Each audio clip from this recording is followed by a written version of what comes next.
Lieutenant Commander Olivia Martinez checked her uniform one last time before stepping into the transport shuttle. The small craft would take her from the Earth Defense Fleet Starship Horizon to the massive alien vessel that had appeared at the edge of their solar system 3 days ago. Her hands trembled slightly, but she kept her face calm as befitting an officer of her rank.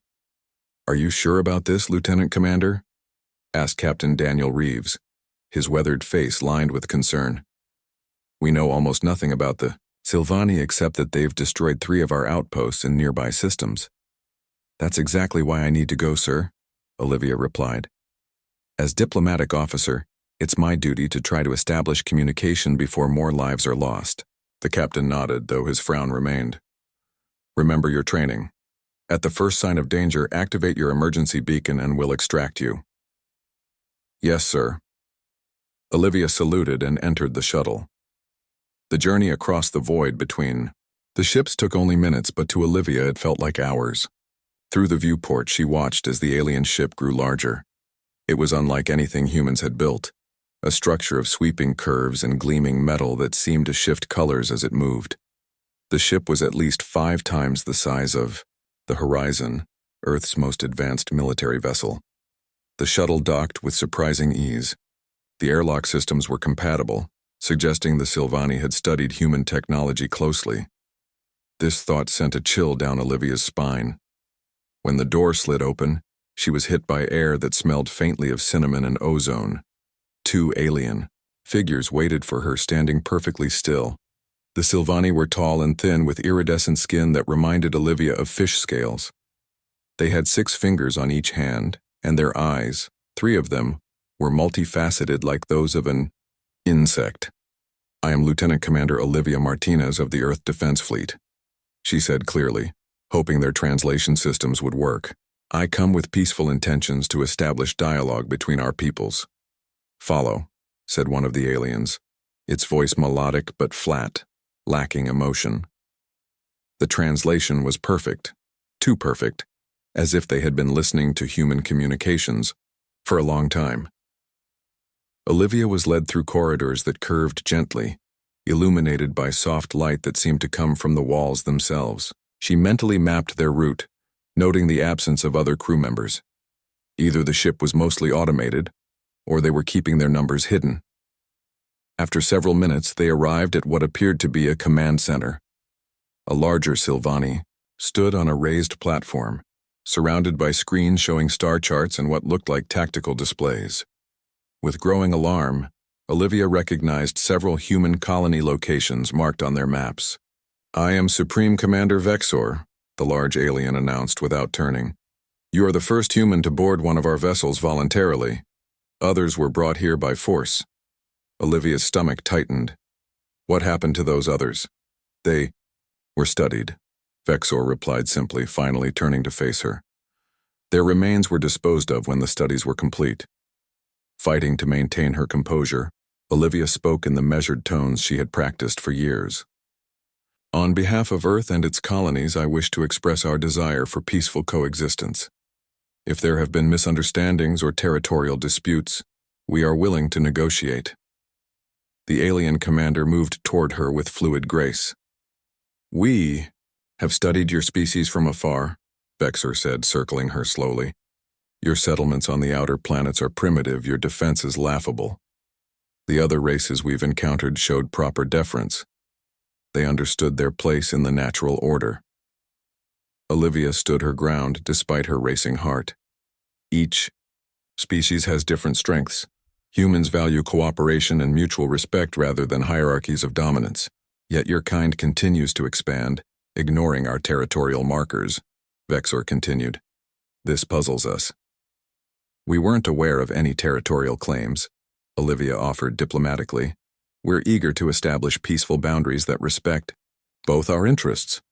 "Your ignorance does not excuse your trespass," the alien commander said, its tone hardening. "We left clear warnings at the edges of our claimed systems. The destruction of your outposts was meant as a message." "Perhaps there was a translation error," Olivia suggested, trying to find some path to peace. "Our scientists are still learning to interpret alien communications." We can work together to ensure better understanding in the future. The Sylvani commander moved uncomfortably close, towering over her. The other aliens in the room had gone completely still, watching the exchange. With their unblinking triple eyes. "Why don't you fear us, human?" Vexer asked, leaning down until his face was level with hers. His breath smelled like metal and something burning. Before Olivia could formulate a diplomatic response, the voice of Captain Reeves came through her earpiece, calm but urgent. "Tell him exactly what I say, Martinez. Word for word." She repeated the captain's words, her voice steady despite her fear. "Because we've seen worse than you in our own mirrors." The effect was immediate. The Sylvani commander straightened too, his full height, his skin changing color rapidly from blue-green to a pale yellow. The other aliens began moving again, their hands flying over control panels. "Explain this statement," Vexer demanded. "Humanity has faced extinction many times," Olivia said, following the captain's whispered instructions. "Most of those times we were the ones who nearly caused it. We've looked into the abyss of our own making and survived." An alarm began to sound throughout the alien ship. One of the smaller Sylvani approached Vexer and spoke rapidly in their native tongue. "Martinez, get out now," Captain Reeves shouted through her comm. "They've just destroyed the Valiant. Our sister ship is gone. They fired without warning." The command center erupted into activity. Olivia backed toward the door, her hand moving to the emergency beacon on her belt. "You will remain," Vexer stated flatly. "We require further study of human psychology. Your response was unexpected." "I think you'll find humans are full of surprises," Olivia said, activating her beacon. "Most of them unpleasant for those who threaten us."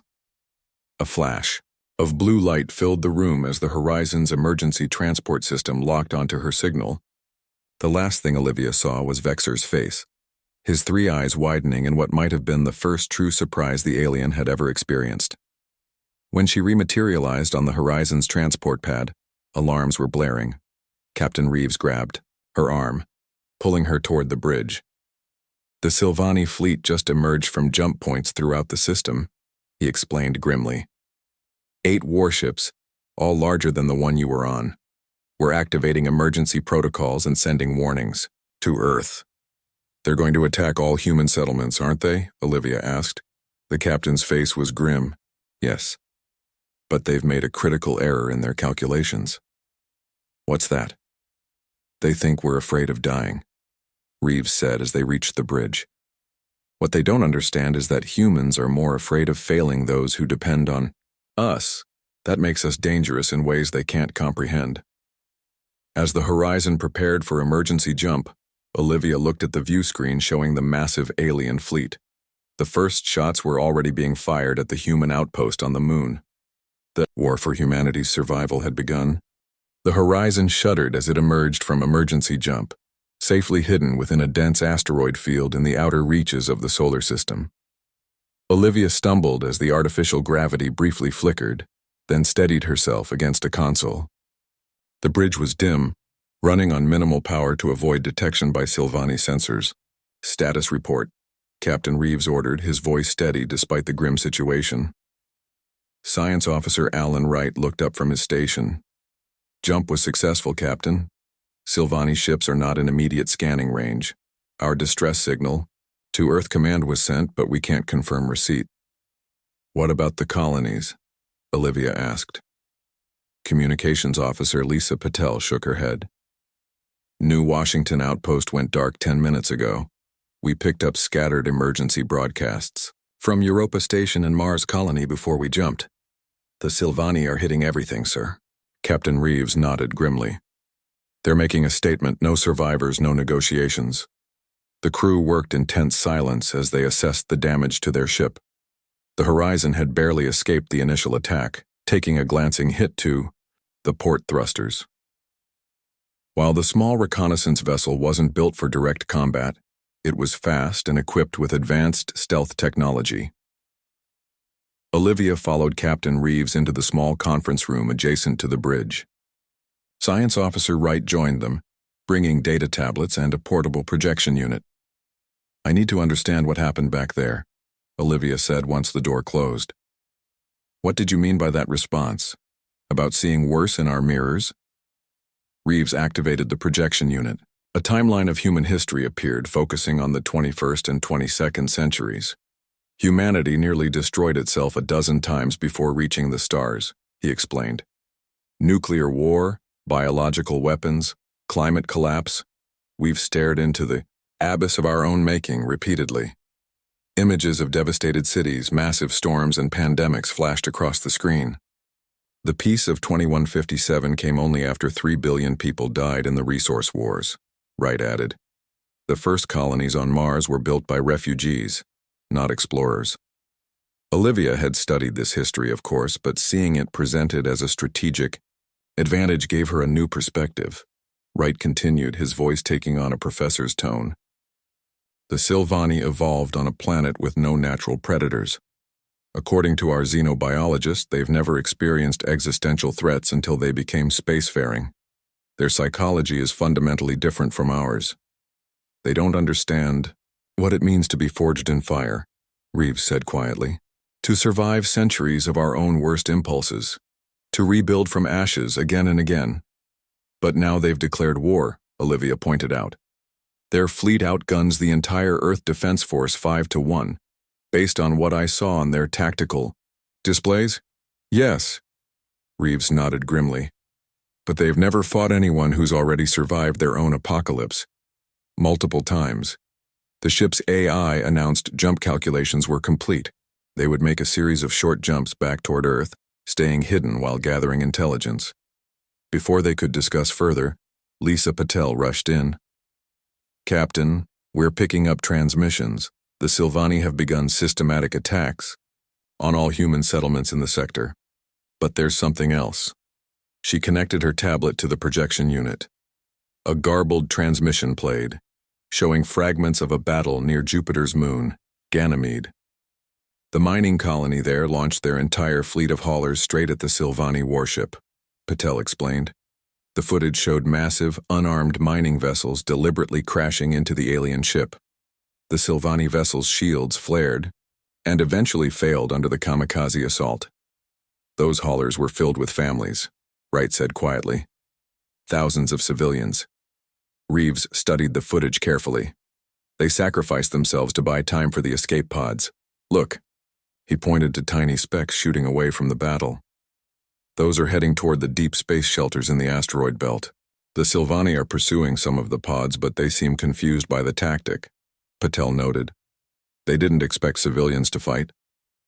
Olivia remembered Vexer's words about other races showing proper deference, and a cold clarity washed over her. They expect surrender, she said. Their entire conquest strategy is based on the assumption that any rational species would submit rather than risk extinction. Which means they've never encountered humans before, Reeves replied with a grim smile. Over the next 2 days, the Horizon made its way carefully back toward Earth, collecting scattered transmissions and assessing the extent of the Silvani attack. The news was both terrible and surprising.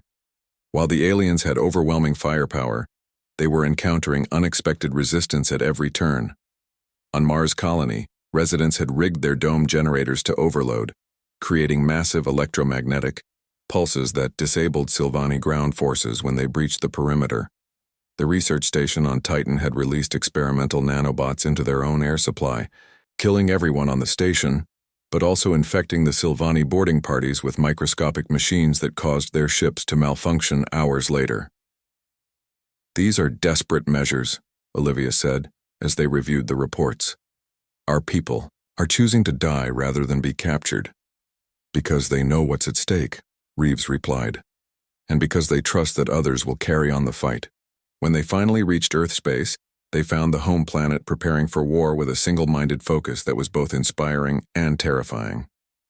The shipyards around the moon were working at full capacity, converting civilian vessels into combat ships. The long-dormant defense platforms from the resource wars were being reactivated.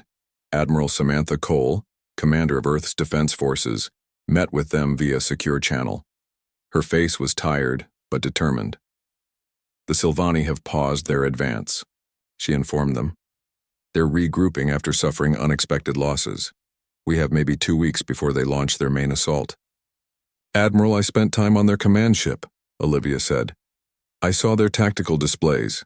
They're targeting our population centers, not just military assets. We know, the Admiral replied. That's why we're implementing the Phoenix protocols. Captain Reeves drew in a sharp breath. The Phoenix protocols were a last resort defense strategy, developed during humanity's darkest hours but never before activated. Every city is being evacuated to underground shelters, Admiral Cole continued. We're dispersing our forces and preparing for a long war of attrition. The Sylvani expect a conventional defense of our territories. They don't know that humans have been preparing for our own extinction since we first split the atom, Wright said quietly. Exactly, the Admiral nodded. Captain Reeves, your ship has our newest stealth technology. I need you to lead a reconnaissance mission. Get close to their fleet. Gather intelligence on their movements and communications. And Lieutenant Commander Martinez, she continued, turning to Olivia. Your encounter with the Sylvani commander gives you unique insight. You'll work with our xenopsychology team to develop psychological warfare strategies. If they don't understand human resilience, we'll use that against them. As the meeting ended, Olivia found herself standing at the viewport, looking out at Earth glowing blue and green below them. Somewhere down there, billions of people were moving underground, preparing for a war unlike any humanity had fought before. They asked why we don't fear them, she said softly. The truth is we do. We just fear failure more. Captain Reeves joined her at the window. Fear keeps humans alert. It sharpens our instincts. But hope is what makes us dangerous. Hope? Olivia questioned. Hope that our children will survive even if we don't, he explained. The Sylvani are about to learn that the most dangerous creature in the universe is a human being with nothing left to lose, except the future of their species.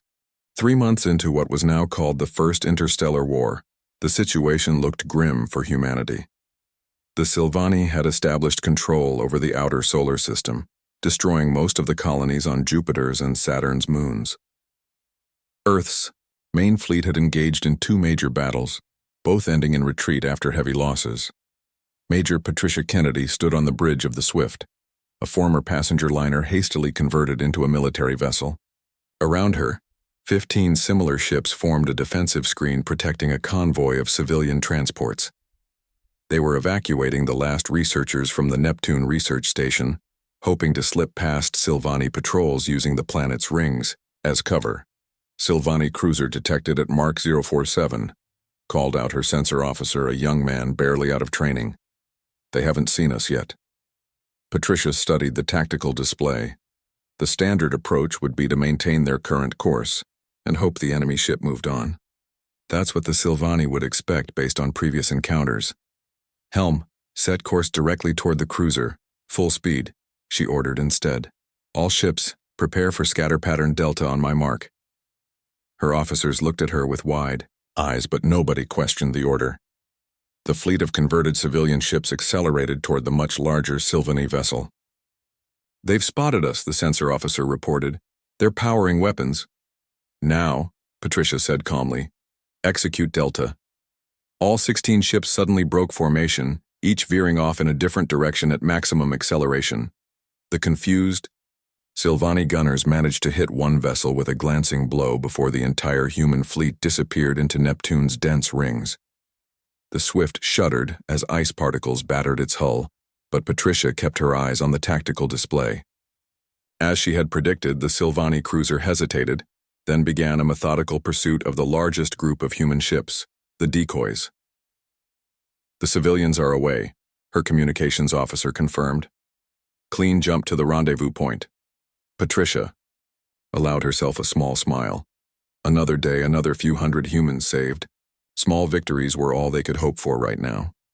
Thousands of miles away, deep beneath the surface of Europa, Dr. Gregory Hoffman worked with a team of scientists on humanity's best hope for survival. Project Lazarus was a desperate effort to reverse engineer Sylvani shield technology based on debris recovered from battle sites. The problem isn't just duplicating their tech, he explained to Admiral William Carter during their weekly briefing. It's that their entire approach to physics is different from ours. The Admiral, a stocky man with close-cropped gray hair, studied the holographic display showing the alien technology. Different how? They use quantum fields to create what we might call selective permeability, Gregory explained. Their shields don't just block energy, they can redirect it. Can we use that somehow? Carter asked.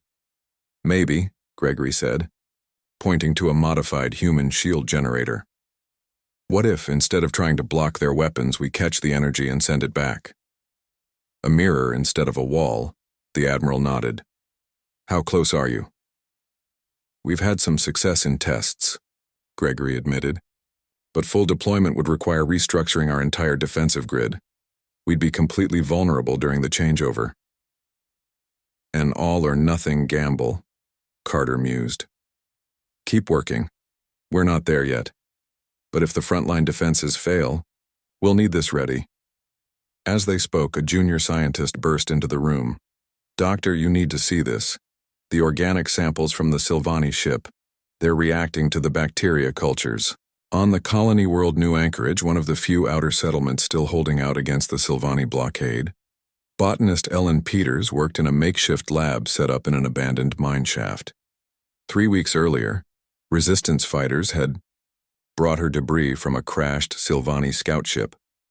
What she discovered shocked her.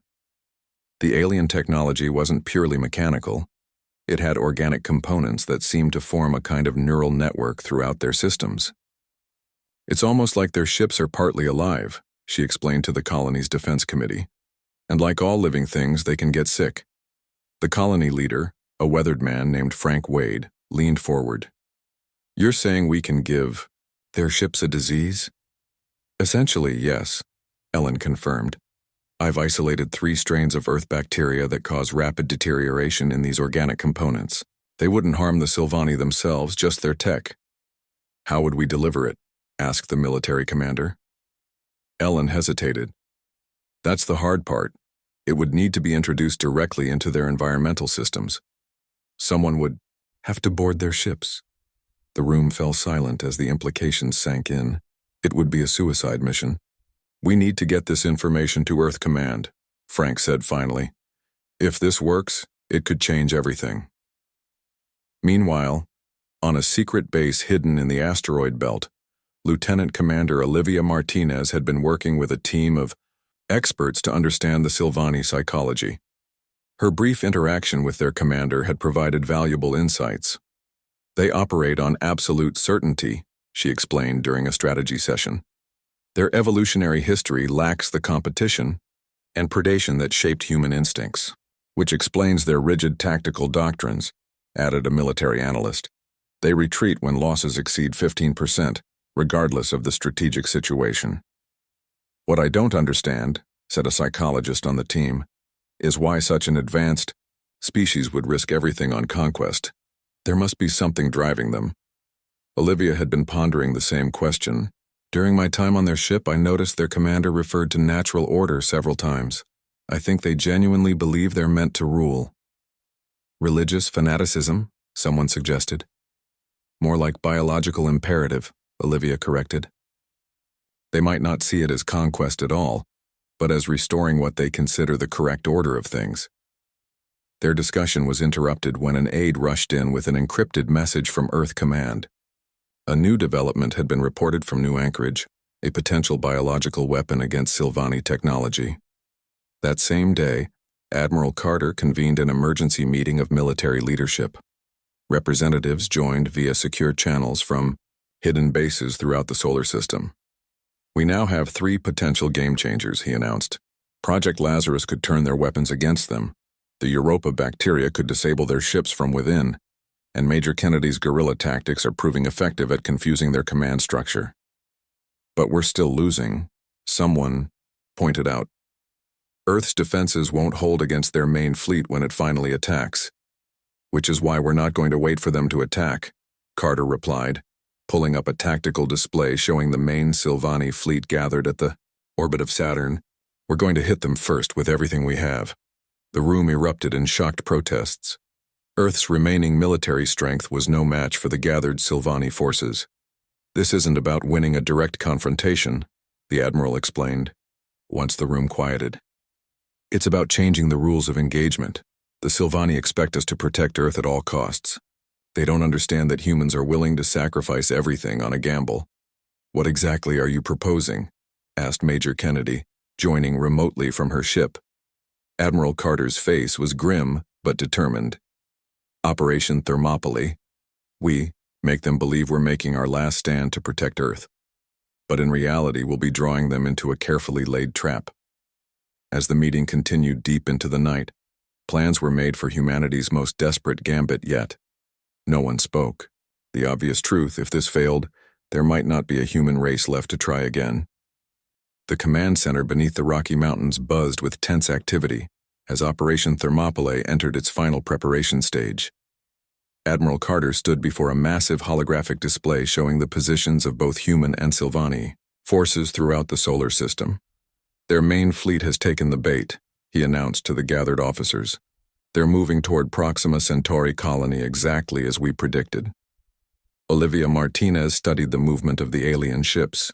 The Sylvani were indeed responding to the apparent vulnerability of the human colony with their entire battle group. Over 60 warships converging on what they believed was humanity's last major outpost beyond Earth. They're following their tactical doctrine perfectly, she noted. Their intelligence suggests Proxima Centauri houses our backup command center, so they're committing maximum forces to ensure its destruction. And they still have no idea about Project Lazarus? Dr. Gregory Hoffman asked, his face haggard from weeks without proper sleep. No, Admiral Carter confirmed. As far as they know, we're still using conventional shield technology. What the Sylvani didn't realize was that for the past month, Dr. Hoffman and his team had been secretly retrofitting 20 key warships with the experimental technology that could absorb and redirect enemy weapons fire. The ships looked normal on the outside, but their defensive systems had been completely transformed. The biological agent is ready for deployment as well, Ellen Peters reported from her connection at New Anchorage. We've prepared delivery systems that can be attached to missiles. When they impact Sylvani shields, they'll release the bacteria directly into their environmental exchange vents. Major Patricia Kennedy joined the conversation from her ship. My fleet is in position to cut off their retreat once the trap is sprung. We've mined the jump points with the new gravimetric charges. Admiral Carter nodded in satisfaction. Then, we proceed as planned. Remember, this isn't about destroying their fleet, it's about teaching them that humans are not like the other species they've conquered. That lesson will be written in fire. As the final orders were distributed, Olivia found herself standing next to Captain Reeves, recently promoted to fleet commander. Do you think this will work? She asked quietly. If you mean, will we win this battle? Maybe, he replied honestly. But the larger question is whether it will change how the Sylvani see us. For that to happen, we need to survive long enough to make them understand what they're really facing. 3 days later, the trap was set. The Proxima Centauri colony appeared to be desperately reinforcing its defenses, drawing more and more Sylvani forces into the system. In reality, most of the human population had been secretly evacuated, leaving behind only military personnel and automated systems designed to mimic a fully functioning colony.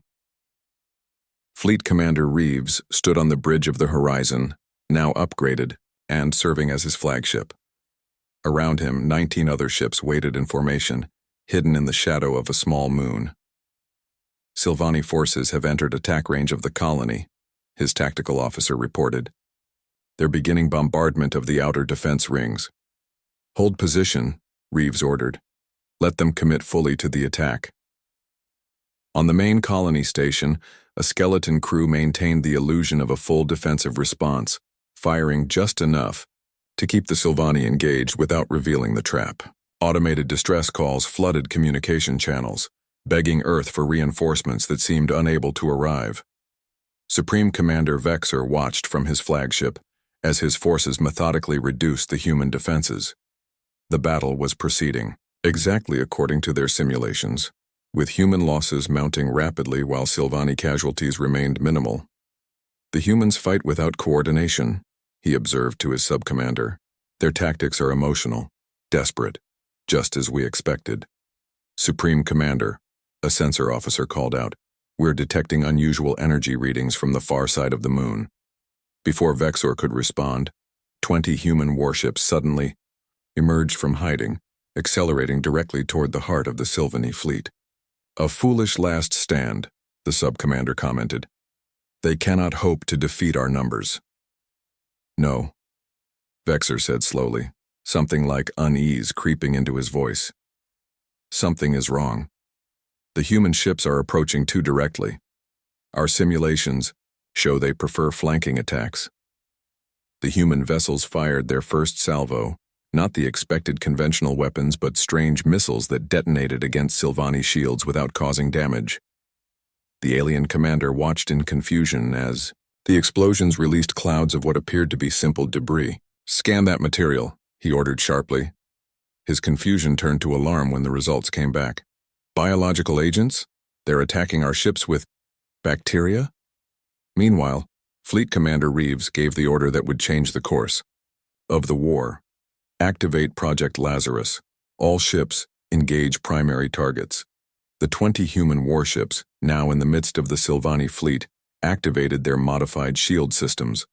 Instead of the expected blue glow of standard defensive fields, their shields shimmered with an iridescent light, similar to the Sylvani's own technology.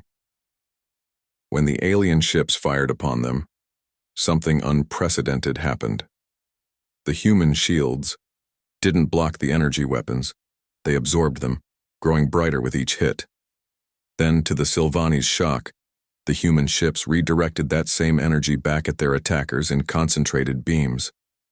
Impossible, Vexor exclaimed as 3 of his cruisers were crippled by their own weapon energy. They've weaponized our shield technology. Across the battlefield, Ellen Peters's biological agent was beginning to take effect. Sylvani ships that had seemed undamaged minutes before suddenly lost power to critical systems as the bacteria consumed the organic components of their technology. Navigation failed on some, weapons on others. From the shadows of the outer system, Major Kennedy's guerrilla fleet struck, targeting the confused Sylvani rearguard and destroying their ability to retreat. On the Horizon's bridge, Fleet Commander Reeves watched as the carefully orchestrated trap unfolded.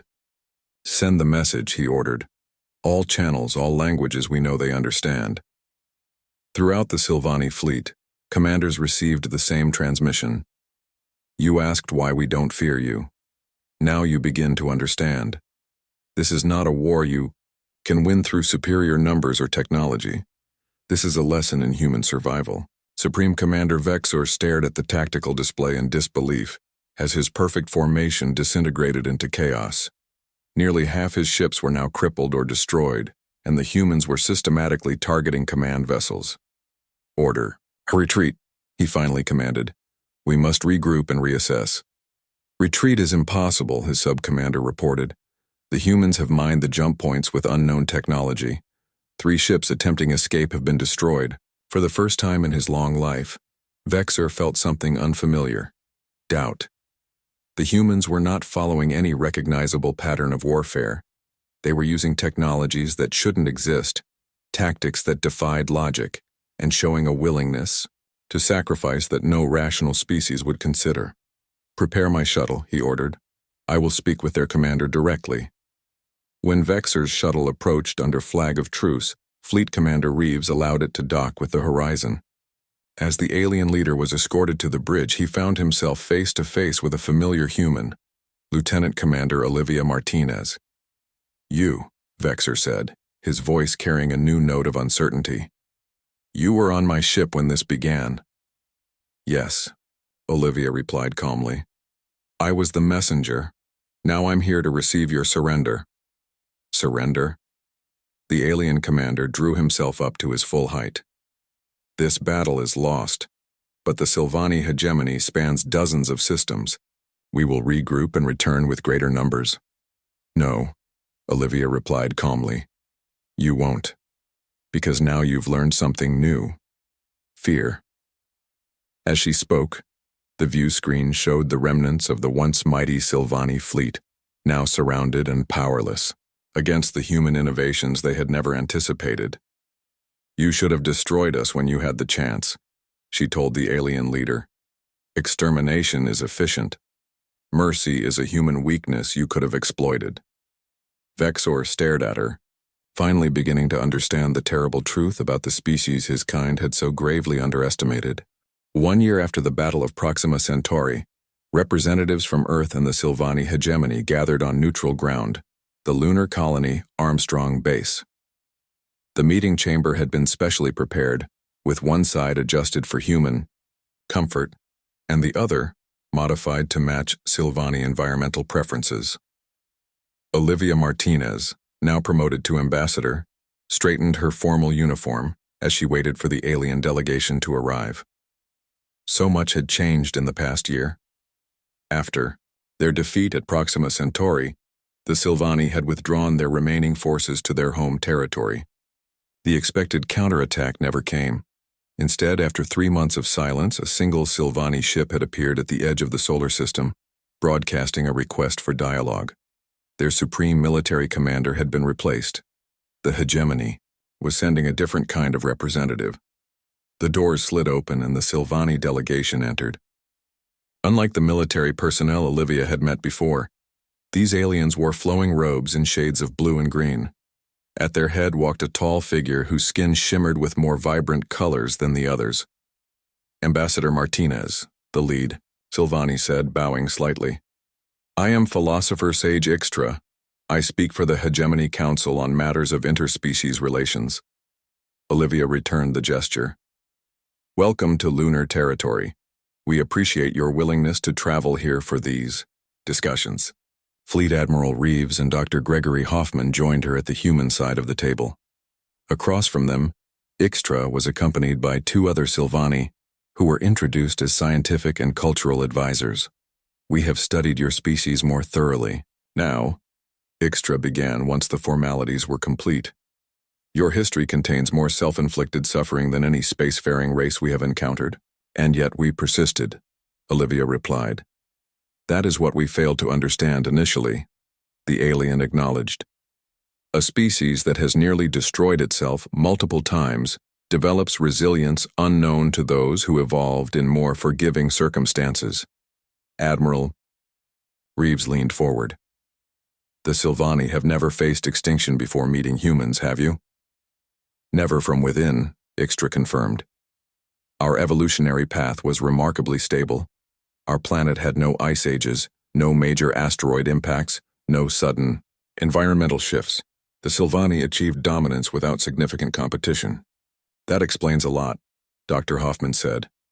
"Your technology is impressive but inflexible. You perfect a solution and see no reason to explore alternatives."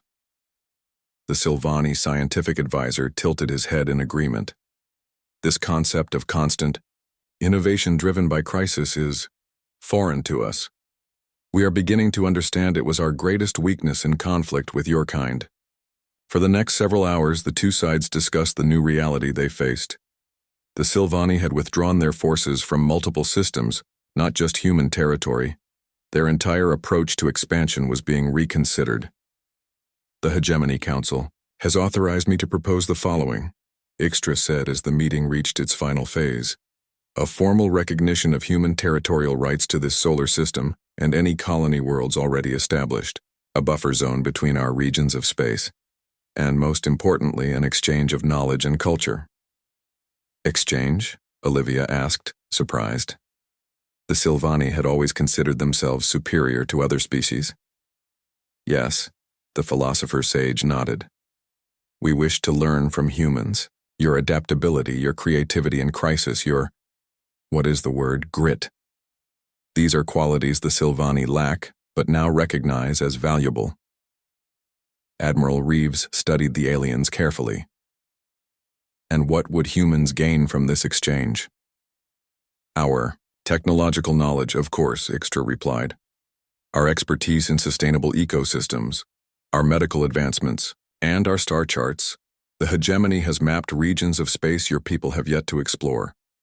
Olivia glanced at her colleagues, seeing guarded optimism. We'll need to discuss the details, but in principle, this approach seems promising. There is one more matter, Ixtra added. The Hegemony Council wishes to formally apologize for our aggression. We misinterpreted human expansion as a threat rather than a natural expression of your species' drive to explore. This was unprecedented. In all recorded history, the Silvani had never apologized to another species. We accept your apology, Olivia said after a moment, and we hope this marks the beginning of a new chapter between our peoples.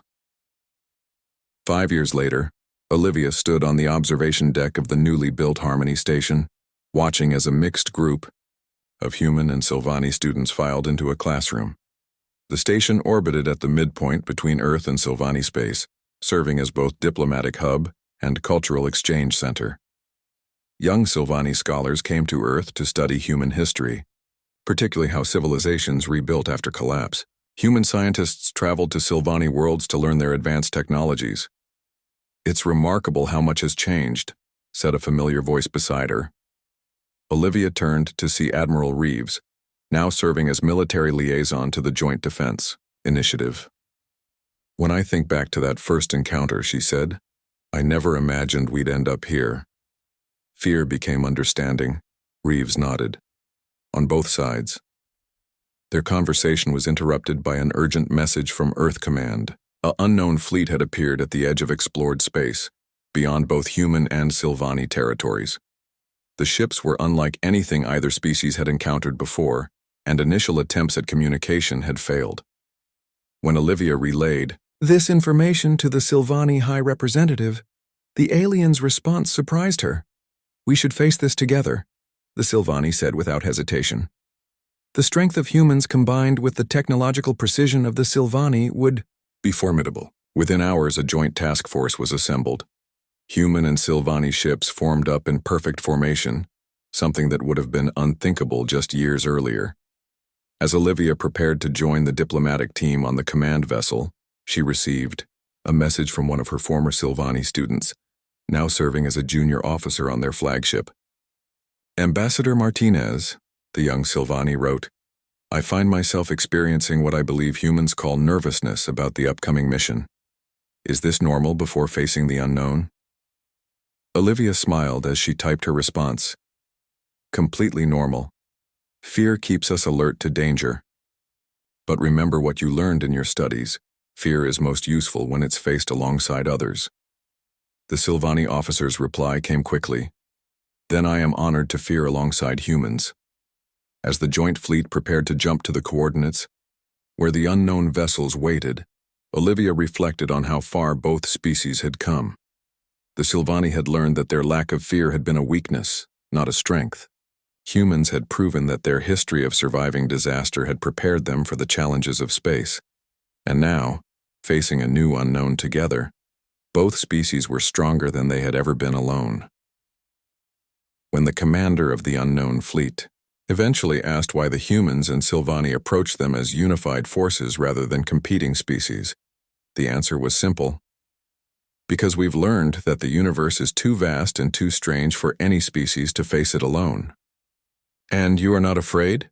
The alien asked. Of course we are, the human and Silvani commanders replied together. But we've learned to use that fear to make us stronger, not weaker. The lesson that had begun with a simple, eerie statement, we've seen worse than you in our own mirrors, had evolved into something greater. The understanding that true strength comes not from fearlessness, but from facing fear with wisdom and allies at your side.